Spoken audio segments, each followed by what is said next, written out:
अध्यक्ष महोदय, दिनांक 6 तारखेला 6 जुलैला डोंबिवली इथे शास्त्रीनगर हॉस्पिटलमध्ये एक गर्भवती महिला गेली असताना तिचं चेकअप झाल्यानंतर तिकडच्या डॉक्टरांनी तिला सांगितलं की आपण प्रेग्नंट आहात, आपल्याला जे काही बाळ होईल कदाचित प्रीमॅच्युअर होईल आणि आपल्याला NICUची गरज लागेल, तर आपण शास्त्रीनगर रुग्णालयातून दुसऱ्या रुग्णालयात जा, इथे NICUचे सगळे जे बेड्स आहेत ते भरलेले आहेत.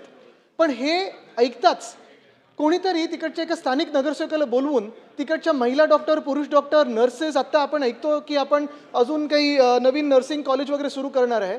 पण अध्यक्ष महोदय, त्या नगरसेवकांनी हात उचलला आणि त्या डॉक्टरांना मारहाण केली. अध्यक्ष महोदय, किती गंभीर प्रकरण आहे, किती गंभीर प्रकरण आहे अध्यक्ष महोदय. म्हणजे एखादा कोणी डॉक्टर आपल्याला सांगतो की ह्या हॉस्पिटलमध्ये बेड नाही आहे, निकूची गरज लागणार आहे, आपल्याला आपली ॲडमिशन दुसऱ्या हॉस्पिटलला करून देतो. आपण मारहाण करायची आहे डॉक्टर्सना. महिला असो, पुरुष असो, कुठचेही डॉक्टर्स असो, कुठचेही नर्सेस असो, कुठचेही रेसिडेंट डॉक्टर्स असो. अध्यक्ष महोदय, काय चाललं आपल्या राज्यामध्ये?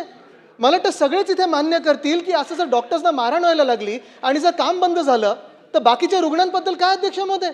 अध्यक्ष महोदय, आमची मागणी ही आहे की आपण निर्देश द्यावे सरकारला.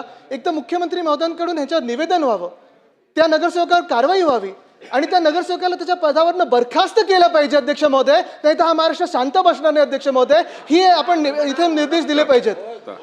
अध्यक्ष महोदय, आपले निर्देश याच्यावर गरजेचे आहेत.